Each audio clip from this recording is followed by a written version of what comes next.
Sotozoki des poteaux à Turquie. Sotozoki des poteaux à Turquie. Sotozoki des poteaux à Turquie. Mon biso grand prêtre héritier Watakwa. Le 22, le 29. La team Wata na kacha Turquie. Vraiment que ça l'a vraiment bien vraiment.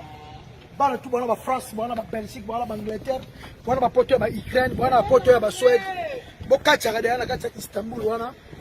To sepela na mi ange mi demo. Boyo kangonda mbo kesala bino bien. Avant ebima bozo ka déjà héritier Watande makambo quoi. Avec qui sinjo réalité américain. Tozana bino wana na Istanbul. Pacho RFI. Francis Dibaya vient jora. Tozako yana bomona héritier Watanabe. Yene makambo quoi. C'est la première fois concert historique des Alatés quoi.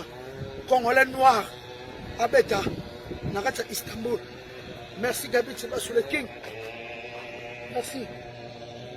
Kutana mingi na poto ya Turquie. Bado bana poto ya Ukraine, poto ya France, poto ya Belgique, poto ya Angleterre, poto ya Suisse, poto ya Allemagne. Tokutana na poto ya Turquie avec héritier Watanabe. Yende makambo quoi. Na latine Wata Mobimba. Concert live. Concert live. Spectacle. Concert historique na Istanbul. Ezalate. Noir, Congolais, africain. Avec na Istanbul, Ezalate quoi. Na poto ya Turquie. To salawana na Wata quoi. Héritier Wata nde makambo la team Wata Mobimba. Pacho RFI, ba Francis Dibaya. To salawana. To sepela quoi. Et que ça l'a vraiment bien quoi. Na poto ya Turquie.